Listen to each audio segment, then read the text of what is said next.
The bus wheezed like an old animal as it pulled away, spraying a mist of gravel behind it. Michael Reynolds stood at the edge of the single main road and squinted through the humid light. The sign said, "Welcome to Coldwater, Maine, established 1876, where every season feels like home." A woman at the roadside diner window waved at him. She looked like she could have stepped straight out of one of those black and white photographs he'd seen in the county archives. The same short-curled hair, the same pale lipstick, the same kind of gingham apron he thought no one wore anymore. He adjusted his camera strap and the folder of notes under his arm. The editor had been explicit. Human interest column. People eat that nostalgia stuff up. Find us a town that looks like time forgot. Coldwater seemed perfect. A few cars lined the street, bright and clean, but curiously old models. 57 Chevys, a 60s Ford truck, a Buick that looked museum-worthy.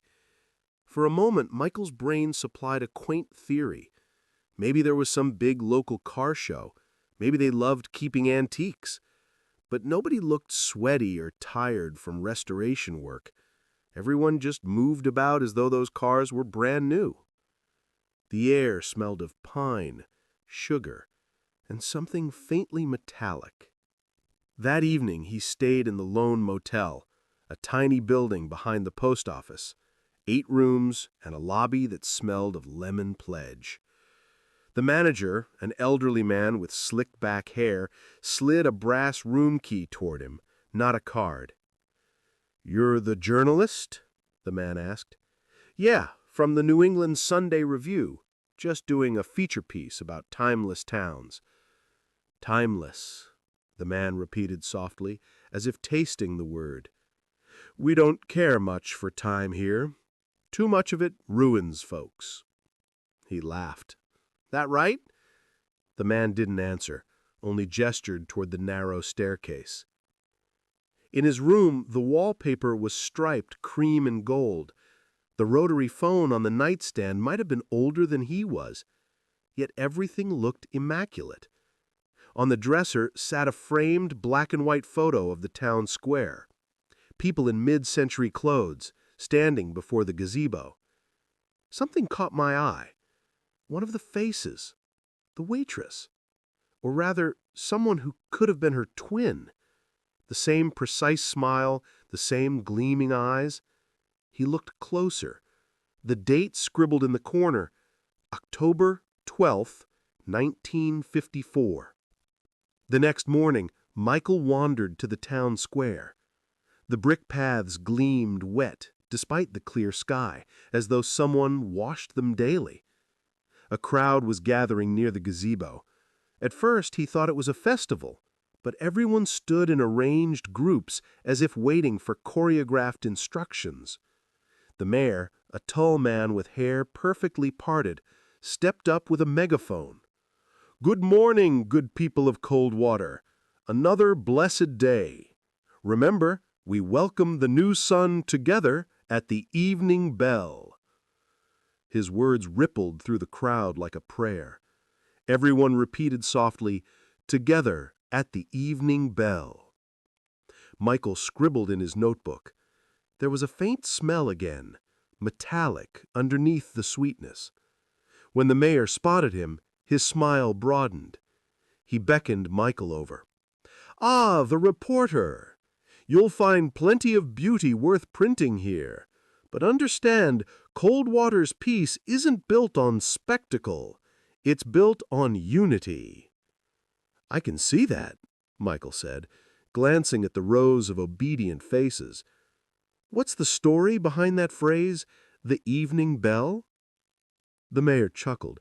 "Tradition, young man. Been ringing that bell every night since the town's founding. Reminds us we're all one heartbeat." He turned away, signaling the end of the conversation. At sunset, Michael climbed the hill behind the church, following the sound of the bell. It wasn't the bright clang of modern brass. It was deeper, like stone being struck from inside the earth. Shadows stretched long between the pines, and the town below glowed with a soft amber light that seemed deliberate somehow, as if someone were dimming reality itself. He crouched behind a tree and watched as people gathered in perfect circles on the church lawn. Each person held a small silver cup. On a signal from the mayor, they all lifted the cups toward the sound of the bell. A hush fell. Then a murmur, low, rhythmic, not quite words, but something close enough to language to raise the hairs on his arms. The air seemed to darken, thick like syrup. He pulled up his camera and clicked the shutter, but when he checked the screen, there was nothing, just static. Then, faintly, a face appeared on the display. His own, but older, with hollowed-out eyes. The image flickered and vanished. The bell rang a final time, and the town exhaled. People began chatting again, laughing lightly, as if the entire ritual had been nothing more than evening prayer. The next morning, Michael marched into the library. He told himself he'd stay only long enough to find some historical records, anything to explain what he'd seen. The librarian, a tall woman in a gray cardigan, smiled politely. Every smile in this town, he realized, was identical. "I'm looking for archives," he said. "Old newspapers, parish records, local photography." She nodded. "Downstairs, room B." Room B smelled like dust and lilac cleaner. Boxes lined the shelves.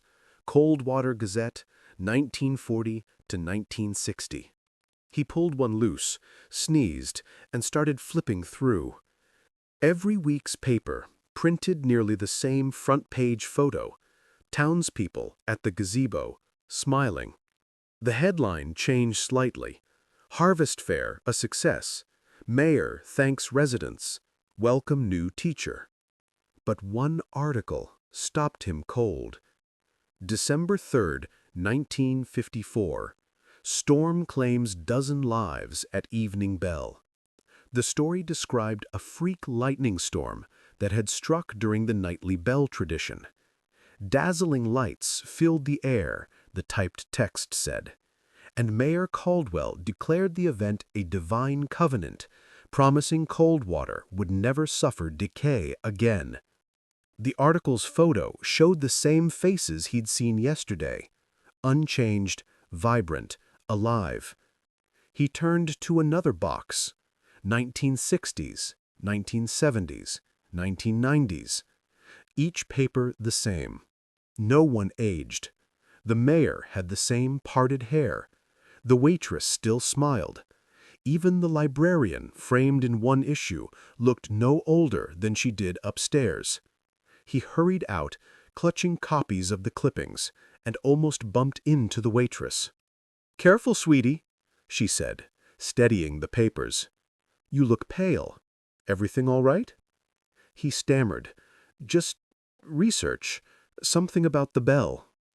Her eyes darkened, though her smile stayed. "We don't talk about the bell too much. It makes newcomers anxious." "Then what is it? You people haven't aged in 70 years." Her fingers tightened on his wrist. Beneath the skin, her grip felt wrong. Too smooth, too strong, like wet clay molded around metal bones. "You shouldn't say that out loud. It hears." Before he could respond, she released him and walked off humming the same tune he'd heard on the radio last night. That night, he couldn't sleep. The rotary phone buzzed faintly, despite not being connected. When he picked it up, he heard static, then a voice. Fragile, trembling. "Get out," it breathed, "before the bell tolls again." "Who is this?" he whispered. "Room 12, under the floor." The line went dead. Room 12 didn't exist on the motel's top row, but he remembered the lobby, the plaque with room numbers. The last door, half hidden by a soda machine, had no handle. He fetched his small pocket knife and pried at the latch. The door budged an inch, and the smell hit him. A rotting sweetness, like perfume over decay. He crawled inside, phone flashlight shaking. The room was bare, except for an old carpet and dozens of photographs tacked to the walls, each of smiling faces. Under every face was a date, each name crossed out except one: Michael Reynolds. His photo was freshly pinned at the center. In the middle of the floor, under a loose board, something pulsed. He peeled it back. Beneath lay a small metal bell, half embedded in amber-colored resin that shimmered as if alive. Within the resin, shapes moved, stretching like human silhouettes trapped just beneath the surface. His phone screen flickered. The date changed to October 12, 1954. He ran. Outside, the sky was unnaturally clear, stars sharp as ice picks. The church bell began to ring again, though it wasn't time yet. Houses lit up instantly, windows filling with people, all smiling. The mayor stood at the end of the street. "You've seen too much, but you may still join us. Peace eternal, a world without change, without pain." I shouted, "That's not living!" Repetition is safety.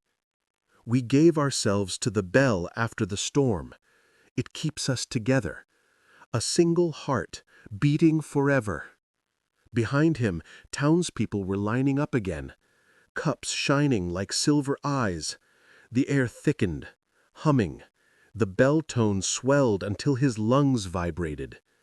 He stumbled backward toward the diner. Every shadow stretched towards him. Through the glass, he saw the waitress waiting, smile unwavering. Her reflection in the window bore no pupils. He dropped his camera bag, fumbling for his lighter, the only stupid thing his ex-girlfriend used to tease him for carrying. If the bell was the anchor, maybe destroying it would free them. Or at least free him. The resin chunk in his pocket throbbed like a pulse. He hadn't realized he'd scooped part of it by reflex. He poured lighter fluid over it, flicked the flame, and flung it into the church doorway. For a moment, nothing happened. Then the sound distorted. The bell's tones slowed, thickened, cracked like bones splintering under magma. Voices screamed from the night, hundreds overlapping. Laughing, begging, singing. Lights shattered across town like 1,000 flashbulbs. When the smoke cleared, Coldwater was silent. He awoke on the roadside. The bus stop sign creaked. His watch read 7:02 a.m. A new sign stood where "Welcome to Coldwater" had been. Caldwell Historical Village, preserved 1954, town replica. Beneath it, a brochure fluttered gently. Step back in time. Tourists wandered between artfully aged storefronts. In the distance stood the diner, the same facade. A young woman in a gingham apron waved cheerfully. He grabbed one of the tourists. "How long has this place been here?" "Since the 80s, man. It's like a living museum. They rebuilt it from an old town that burned down." The tourist smiled for a photo, then turned away. He looked into the diner window. His reflection smiled back, but the mouth moved just a fraction later than it should have. The faint toll of a bell echoed down the valley. The bus rolled down the long dirt road, kicking up a haze of yellow dust that hung in the burning Midwest sun. Sarah Day pressed her forehead against the window, watching flat fields blur past. Corn, soy, corn again, miles of it, endless tan and gold stretching to the horizon like a static ocean. After 8 years in Chicago, She'd forgotten how still small towns could be. The sign appeared, half hidden by weeds. "Welcome to Wayward, Illinois, home of the Harvest Parade." Beneath it hung wooden charms, tiny corn-husk dolls strung together with red ribbon. Sarah smiled faintly. Her mom used to hang those every fall. "For good luck against the lean days," she used to say. But there'd been no luck at the end. Cancer had taken her. Now Sarah had come back to handle the house, the bills, the mess. When the bus dropped her off in front of Henderson's feed store, the air smelled the same. Gasoline, warm grain, a hint of something burnt. The main street still had one traffic light. The diner still had the same chalkboard menu. Wayward hadn't aged a day, and that, she thought, was what felt wrong. "Sarah Day! Lord, girl, look at you!" Jenny Whitmore came out from behind the counter of the diner, wiping her hands on her apron, grin wide enough to hide any awkwardness. "You back for good or just breezing through?" "Cleaning up Mom's place and trying to remember what small-town oxygen feels like." She laughed. "Still the comedian. You picked quite a week. You know what's coming up." "The parade?" "Of course, the Harvest Parade, Saturday night, same as always. You better stay for it. Ain't fall without it." I remembered the parade as a child. Floats decorated with corn stalks, the band playing country hymns, the crowning of the Harvest Queen, always some pretty high school girl in orange ribbons, waving from a wagon full of pumpkins. I used to dream of being up there myself, but now I remember darker things. My mother whispering that the Queen had to honor the land. The way the town got almost feverishly quiet afterward. Jenny's voice brought me back. "You'll come by the barn tomorrow? Folks'll be rehearsing. Mayor says it's important the Day family's represented again." I forced a nod, though my stomach had gone cold. My childhood home sat on the edge of the cornfields. The paint had peeled into long white curls. Every board creaked like a sigh. Inside, the kitchen smelled of dust and sorrow. My mother's handwriting still labeled every mason jar. Pickled green beans, 2009. Peach jam, 2012. Canning salt, don't touch. I found the old photo album under the counter. Each year, the same picture. The Harvest Parade Queen surrounded by townsfolk. The first few were wholesome, sepia-toned. Then, somewhere around 1985, the eyes of the Queen started looking different, tired, almost frightened, as if the camera caught them mid-plea. The last photo showed a girl named Emily Carver, crowned in 2015. I stared at the smile, the glassy pupils. I vaguely remember Emily, always quiet, the pastor's daughter. She'd gone to college that fall, according to gossip, and never moved back. I shut the album, heart pounding. Outside, the corn rustled, though the wind was still. Something moved deep in the rows, slow, deliberate, as if something large was walking upright. Next morning, I went to the barn on Main Street like I promised. Inside, half the town was there. Teenagers practiced dance routines in straw-covered sneakers. Old men painted signs. The mayor, a tall man in suspenders with a permanent grin, spotted me right away. "Sarah Day, your mama would be happy to see you back. Wayward's always been proud of your family contribution." "Contribution?" I echoed. He gestured broadly. "You know, the harvest. Sarah, the first parade queen was your great-grandmother. You remember that?" Before I could answer, he clapped his hands. "Folks, listen up. This year's theme, Roots and Renewal. And our new harvest queen's gonna carry both of those things inside her body and soul." A stir went through the crowd. Then Jenny leaned in, whispering, "They've been talking about you, honey. You meet the age mark. 29, unmarried, strong family ties to the land. It's fate." I gave a nervous laugh. "You're not serious." Her eyes didn't match her smile. "If the land calls a name, we don't say no. You'll feel it soon." That evening, I sat on the porch with a beer. The humidity was thick enough to taste. Frogs were croaking, cicadas were screaming. I was half asleep when the smell hit me. A heady mix of soil, copper, and rot. I followed it to the edge of the field. A faint orange glow pulsed among the corn as if jack-o'-lanterns were burning underground. And voices, a low chant, words tangled with wind. My own name fluttered across them for a heartbeat, and then was gone. I ran inside and locked the door. Later, at 2 a.m., I woke to a rhythmic creak below. I stepped onto the porch again and saw my front gate swinging open and shut. No wind moving it.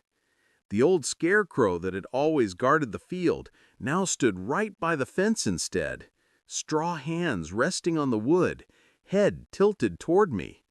I hadn't moved it there. The county library hadn't changed either. The same tan carpet, the same old librarian with tight curls. I lied about writing a local history article to get into the archives. In the basement, I found the Wayward Gazette microfilms. Parade coverage stretched back to the 1930s. But I noticed something. Every 10 years the headline read almost identically, "Harvest Queen Chosen, Bountiful Year Predicted." Then, tucked between October issues of 1951, I found an unfiled clipping. No photos. The headline read, "Tragedy Strikes Procession, Queen Missing." The article described how a float overturned in the fields. The body was never recovered. Officials blamed wild dogs. Every decade afterward, no mention of death again, but every queen looked eerily similar in description. Hair color, eyes, height, even mannerisms. DNA from the same line, I realized numbly. My own. Half the women carried the maiden name Day. When I pulled into my driveway that night, the mayor's car was already there, its headlights off. He stepped out holding a bouquet of cornflowers. "Evening, Miss Day. We'd like a word." "About saying no?" He chuckled softly. "Nobody's forcing you. The land respects choice. But around here, we believe in balance. Someone must stand between plenty and famine." "What does that even mean?" He glanced at the fields, which seemed to ripple, although there was no wind. "You must have noticed. We never starve here. Never drought, never flood. City folk call it coincidence. We call it gratitude." His eyes caught mine. "Your mama did back in her day. She kept it quiet like we asked, but she honored it. Without the offering, Wayward would dry up like the rest." My pulse quickened. "And now it's my turn?" He placed the bouquet against my chest. The flowers were warm. Warm and slick. It's already begun. Once the land chooses, denial only makes the soil hungry. That night, she dreamed of her mother. Her mother stood in the cornfield, wearing the old orange crown, tears streaming down her cheeks. Around her neck hung a necklace of corn kernels like teeth. The earth pulsed beneath her feet. "Run," her mother whispered, "but not before the parade. See it, see us all." Then the corn around them opened into hands, dark earth hands sprouting from the ground, pulling her mother down until only the crown remained on the soil. Sarah woke gasping, covered in dirt, though she'd been asleep indoors. The faint sound of drumming thudded from the fields. Wayward transformed overnight. Main Street was lined with hay bales, wreaths, and paper lanterns. Children wore painted faces, little cornstalk crowns. The mayor stood in front of the courthouse, voice echoing through a tin microphone. Neighbors and kin, welcome to the 75th Annual Harvest Parade. We give thanks to the soil that holds us, the roots that feed us, and the Queen who renews us. Applause rippled through the crowd. Jenny appeared beside Sarah in matching orange ribbon. "They said you couldn't keep away. Here." She handed Sarah an old sash, Harvest Queen, 2023. "I didn't agree to this," she hissed. Jenny's smile trembled. For the first time, she looked genuinely sad. "None of us ever do. It chooses through the blood. You just have to walk, that's all." Before Sarah could answer, a horn blared. The floats began to move. The crowd cheered, throwing kernels like confetti. Drums beat slow and deep, echoing the rhythm of her nightmares. Sarah found herself swept into the procession, carried half against her will onto the final wagon, a massive platform stacked high with pumpkins and ears of corn. Someone placed the crown on her head. Orange silk fluttered down her shoulders. The parade wound through town, then toward the open fields beyond.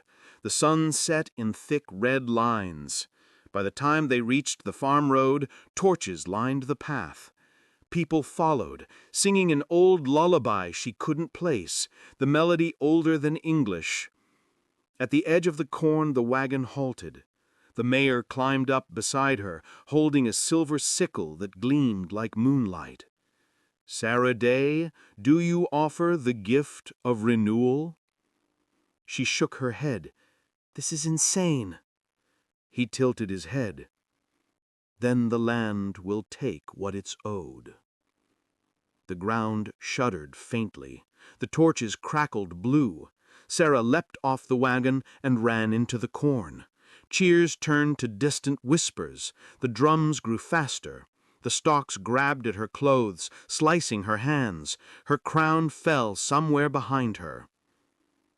When she burst into a small clearing, she stopped dead. It wasn't a clearing. It was the field's heart. The soil had been sculpted into a mound of faces, all made of pressed clay and corn husks. Dozens, hundreds of replicas of past queens, their eyes hollow, mouths open. In the center, a shape half buried under roots pulsed faintly, like breathing earth. From its fissures seeped a dark red glow. Her mother's crown lay atop it. Sarah stumbled backward. The mayor's voice drifted behind her.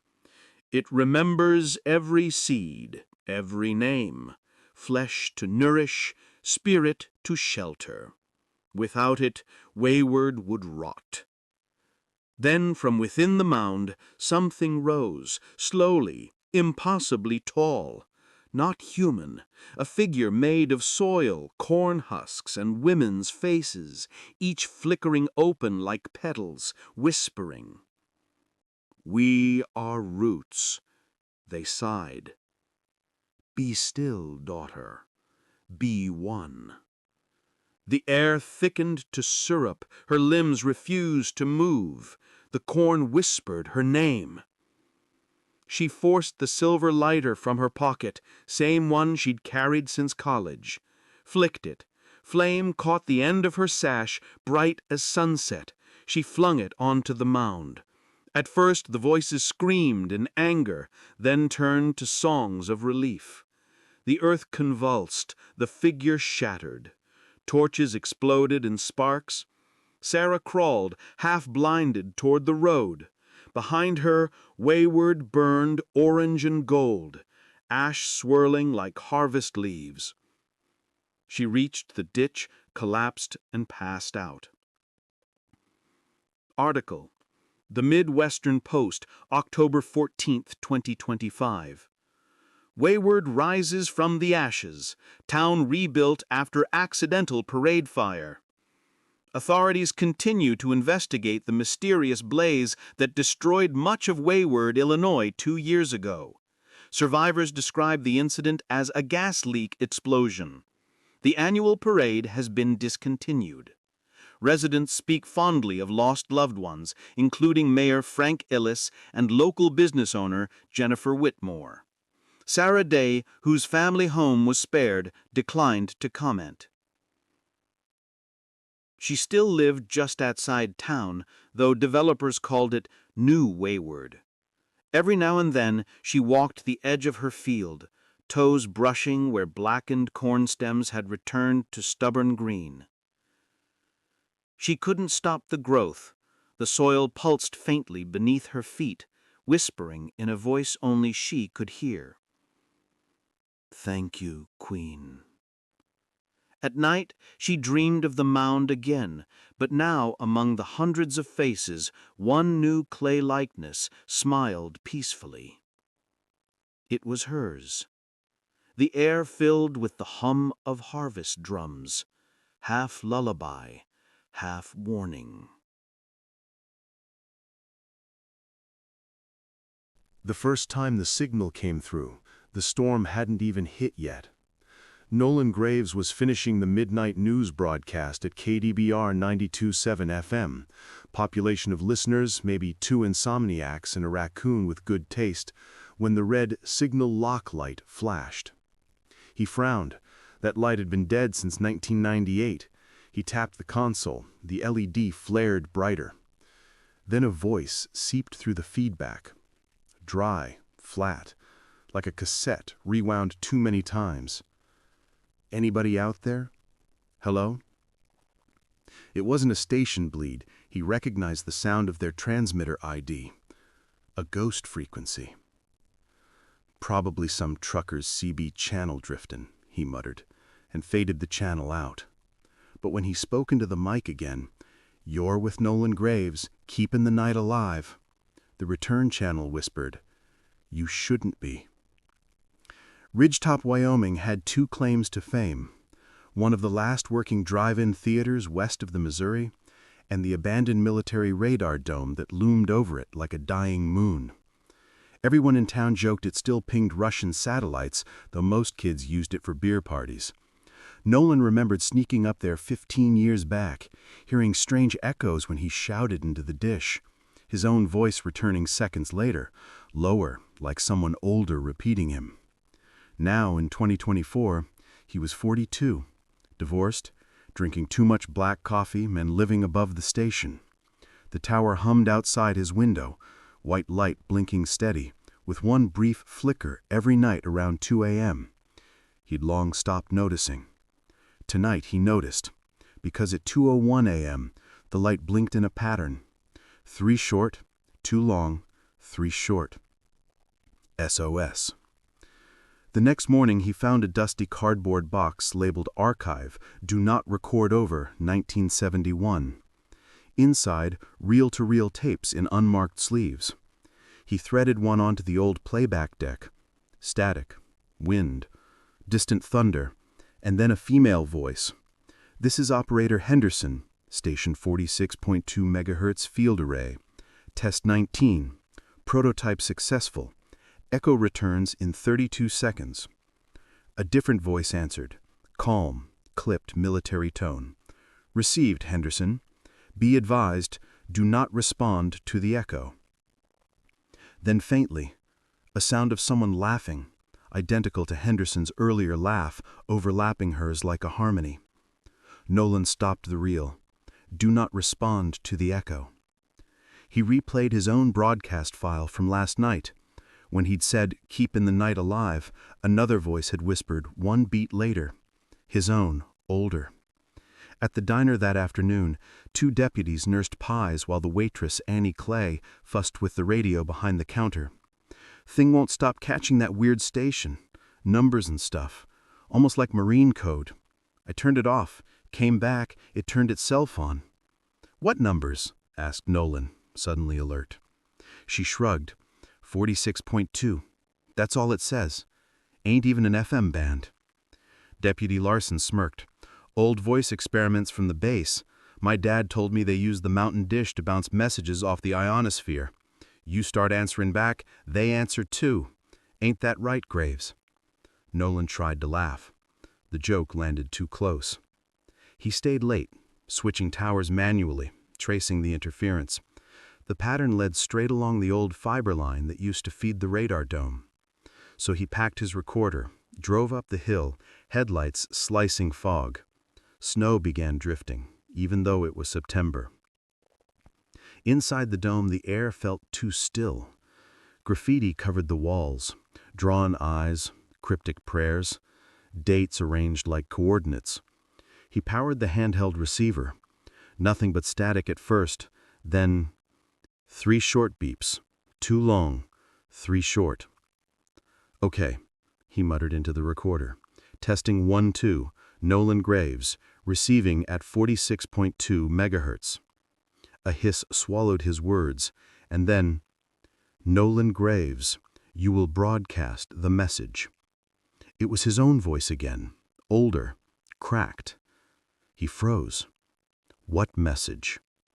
The one they left to die with us.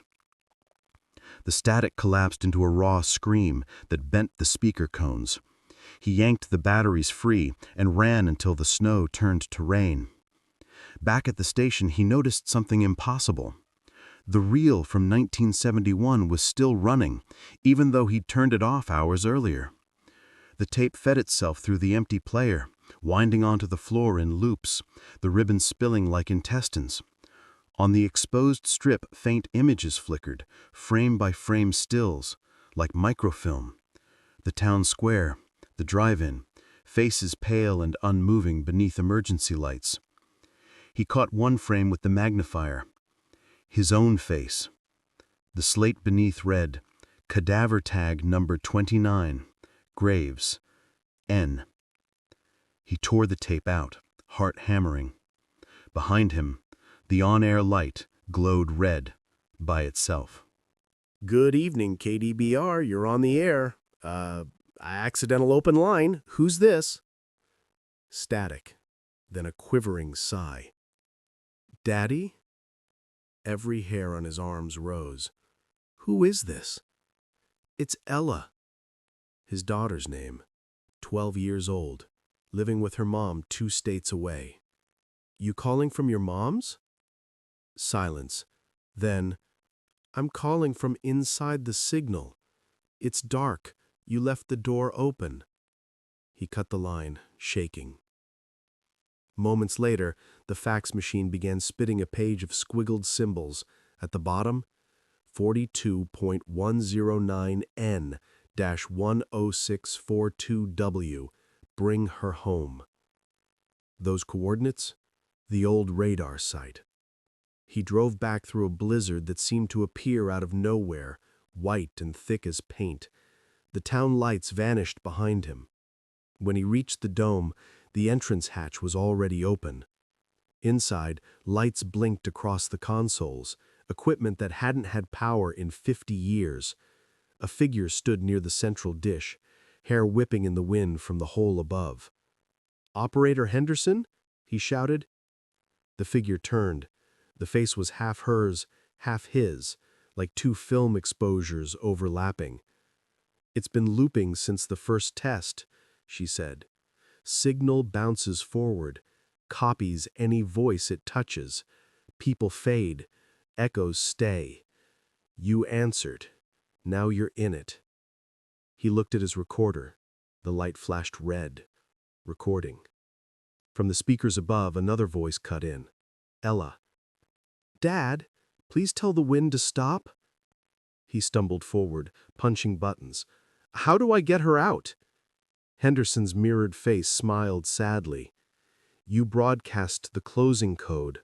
Only the original voice can end it." "What code?" "Do not respond to the echo." The words twisted like metal as the dome began humming. He sprinted to the van, hauling cables, connecting the transmitter feed directly into the station's uplink. He didn't have time to think, just do. At 2:46 a.m., he keyed the mic.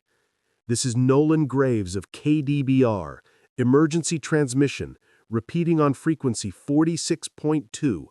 All echoes, stand down." Static answered. Then hundreds of overlapping voices, men, women, his own, all murmuring in unison. We can't stand down. We never stopped broadcasting. The floor vibrated. The dish outside rotated toward the sky, unpowered. He shouted into the mic louder, "I am the original voice. End transmission." Everything went silent. The lights flickered out. Then a single small voice whispered through. Ella, again. Soft, fading. "You closed it, Daddy. Thank you." He slumped back in the chair, crying into the dark. Sunlight poured through the cracked windows of the station. The snow was gone, no flicker on the tower light. He staggered outside. The air smelled new, almost metallic, like after thunder. Deputy Larson's cruiser pulled up. "Graves, you okay, man? Been trying to reach you for 2 days." 2? Larson nodded. "Weather knocked the grid out. The whole town thinks your tower got hit by lightning. Lucky you weren't fried." Nolan just stared at the radar dome. It was gone. Nothing but scorched earth. Archivists cataloging the KDBR ruins found one unmarked cassette labeled Frequency 46.2. On it, a calm male voice. "This is Operator Graves, Field Array Test 19. Echo returns in 32 seconds. A pause. Static. The same voice again. Older. Hoarse. "If you're hearing this, don't answer. Tell my daughter I found her." Then a final line, a child's whisper layered under white noise. "We are still broadcasting." No source of transmission was ever identified. They arrived on a gray Tuesday, the kind where the sky looks scraped clean but never bright. Tom and Katie Hendricks had promised their kids that life would finally start here. "Fresh air, clean mountain water, real neighbors," Tom said as he wrestled boxes out of the U-Haul. Behind him, the peaks of Colorado pressed like giant blue shoulders against the clouds. "Perfect little town, right?" Pine Hollow's sign was hand-carved. Population 812. "We're honored you're here." Even the period at the end looked friendly. The street shimmered with pine needles after a drizzle. Every porch had the same hanging basket of red geraniums. Every house the same dark green trim. And every person they met seemed to know exactly who they were before introductions began. "Morning, Hendricks family. Welcome home," shouted a man in a postal uniform as they passed. Katie laughed. "Word travels fast up here." Inside, the rental house smelled like cedar and lemon. Cozy, Tom thought. Too cozy. As if someone had been waiting for them to arrive all along. That first evening, they unpacked as the kids, Liam, 10, and Maddie, 8, roamed the yard. At dusk, the mountain air turned oddly still. Tom spotted a framed photo nailed inside the kitchen cabinet door, a family of 4, smiling in front of this house. The photo looked recent, the same flowers, the same wreath, but the date scrawled underneath read July 1982. He showed it to Katie. "Creepy landlord humor?" she said weakly. They laughed, though neither found it funny. When Tom flipped the photo over, a single phrase in neat blue ink caught the light. "We never leave after dark." By 9 o'clock, night poured down, quicker than expected. Tom realized they'd forgotten milk and offered to fetch some before the store closed. "Stay on Main Street," Katie called as he backed out. "I think everything else isn't lit." She wasn't wrong. The headlights cut through pitch black, but the further he drove, the thinner the road seemed to become, until the asphalt looked more like damp soil. His GPS spun endlessly, blue arrow circling itself. He braked, turned around, and froze. The road behind had vanished, not fogged, not hidden, gone. His taillights reflected nothing but a wall of trees where the route had been 15 seconds ago. The radio hissed alive. "Welcome home again, Tom Hendricks. Night's no place for you. He shifted into reverse, tires skidding in loose gravel. When the trees finally thinned, his headlights caught the town sign again. Population 812. We're honored you're here. Only now it read 813. The next morning, everything looked normal. Too normal. Mrs. Caro from across the street brought blueberry muffins. Hope the night didn't give you trouble. Mountains are tricky after sundown. Tom asked carefully, "You ever drive out after dark?" Her smile stiffened. "Why would anyone need to?" When the kids came home from exploring, Maddie had pine resin on her hands and a new necklace, a tiny key carved from spruce wood. "Who gave you that, sweetheart?" Katie asked. "The lady at the park. She said everyone gets one. It opens the doors when the lights go out." Tom and Katie exchanged the look only married people use for "pretend that's fine so we don't scare the kids." The diner downtown closed at exactly 8 p.m., sharp. The lights of Pine Hollow dimmed together like a synchronized gesture. Tom stood on the porch with a beer, noticing every window shade lowering across the street in perfect unison. The town seemed to exhale, then hold its breath. From the forest came a faint rustling, rhythmic as breathing. Maddie pressed her face to the glass. "They're coming out." "Who, Munchkin?" Her pupil reflections caught the porch light strangely, turning them black. "The ones who borrow faces. They like when we're asleep." Liam laughed nervously, until the power snapped off without warning. All at once, every red geranium on every porch glowed faintly from within, as if something behind their petals pulsed with light. Flashlight beams swung wildly through the living room. "Breaker box?" Tom muttered, crawling into the basement. The air was cold, damp. The breaker switches looked fine. The main power toggle simply wouldn't stay up. Something pushed back each time he lifted it. Then he heard movement behind the furnace, a soft scrape like fabric on cement. He turned the flashlight. A child crouched there, facing the wall. "Maddie?" The girl turned slowly. Not Maddie. Skin pale as wax, hair wet, mouth stretching wider than natural. "Welcome home," it said in Maddie's voice. Tom bolted upstairs, slamming the door. The lights blinked back on instantly, as though the house rewarded him for fleeing. Maddie sat at the table, eating cereal, sleepy-eyed. "You found the breaker?"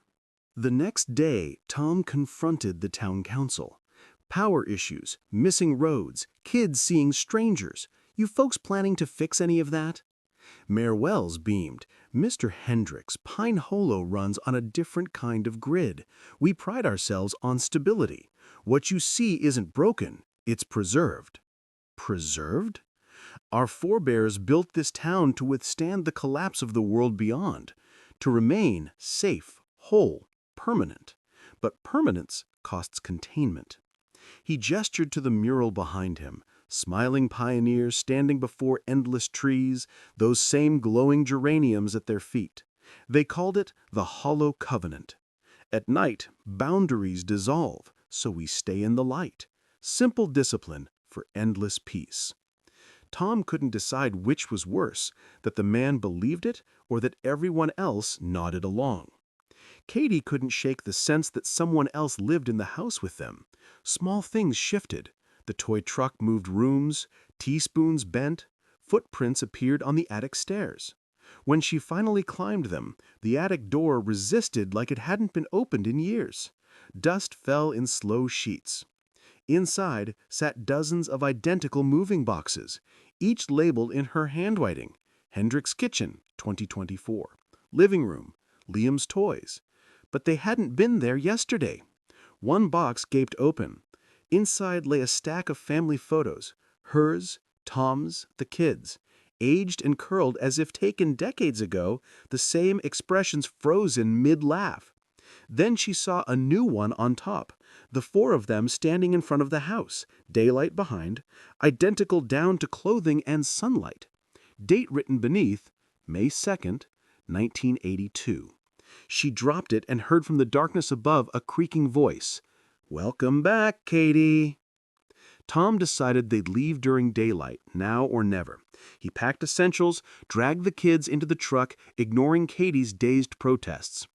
As they drove past the sign, he saw the number click downward from 813 to 812, as if the town were updating itself in real time. Just 10 miles to the interstate, he told himself. 10 miles. At the 5th mile, the asphalt frayed into gravel. At the 6th, it turned to dirt. At the 7th, to pine needles. By the 8th, sheer mountain wall. Liam pointed behind them. "Dad, the road's still there back that way." He looked. The houses of Pine Hollow shimmered less than 100 yards away. Katie's hand trembled on his arm. "Tom, we've been driving for hours." He checked the dashboard clock, 11:57 a.m., same as when they'd left. Then, from the forest line, figures stepped forward. Their neighbors, waving politely. Their hands glowed faintly, as if their bones caught the sun. "Come home," they called, "before the lights." That night, Maddie awoke to whispering from her dresser. The wooden key around her neck vibrated softly. She turned it and a seam in the wall opened like a mouth, revealing a narrow passage filled with light. "Mommy, look!" she called. But sleep muffled her parents. Their breathing upstairs became one low, even sound, like a recording loop. She stepped inside. The hallways stretched impossibly long, lined with hundreds of doors. Behind each faintly glowed scenes of different years, fireworks, snowfalls, birthdays, all in the same house.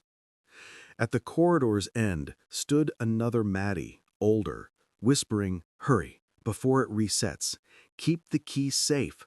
We have to break the pattern." Then the lights snapped out. Tom woke to sirens he didn't recognize, deep wooden horns echoing from hill to hill.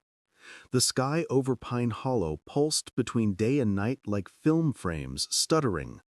The mayor's voice boomed through hidden speakers. "Citizens, maintain calm. Tonight's cycle requires total compliance. Lock doors. Stay lit." Katie found Maddie's bed empty, the necklace gone. They tore through the town as houses flickered on and off. Alleyways looped into themselves. From each unlit shadow, faceless silhouettes reached outward, their outlines matching the Hendricks families. "She's at the center," Katie cried. "The park with the fountain." When they arrived, Maddie stood atop the fountain's rim, key held high. Water reflected the pulsing light back into the sky. "They said the key opens the doors when the lights go out. But maybe it can close them too." She turned the key in midair. The town groaned. Glowing lines shot through every street like veins sealing shut. Faces in windows screamed, not in pain, but loss. Then darkness swallowed everything. Birds sang. The mountains were quiet. Tom opened his eyes to find the family in the truck, parked on a dusty road lined with normal, non-glowing flowers. The sign ahead read simply, "County Road 14, next town, Silver Bend, 8 miles." Katie exhaled a laugh that fractured into sobs. Maddie slept peacefully with the wooden key clutched in one hand. They drove without speaking. Behind them, the mountains looked perfectly ordinary, except for one faraway sparkle, like morning light on glass. For sale, Pine Hollow Resort Community. Newly renovated mountain homes. Safe, quiet, family-friendly. Photo gallery includes one image of a family of 4 standing by a house with green trim. Each wears the same smile. If you zoom in on the reflection in the window beside them, you'll count 5 figures.